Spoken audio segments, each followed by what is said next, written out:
హైదరాబాద్లోని వారాసిగూడ ప్రాంతంలో చిలకలగూడ పోలీసుల ఆధ్వర్యంలో డ్రగ్స్ వ్యతిరేక అవగాహన కార్యక్రమం ఘనంగా నిర్వహించారు.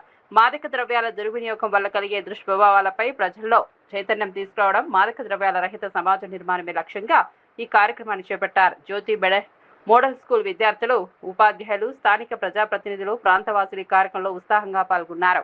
వారాసిగూడలో ప్రారంభమైన అవగాహన ర్యాలీ ప్రధాన వీధుల గుండా కొనసాగుతూ మాదక ద్రవ్యాల వినియోగం వల్ల వ్యక్తిగత, కుటుంబ, సామాజిక జీవితాలపై కలిగే ప్రతికూల ప్రభావాలను ప్రజలకు వివరించింది.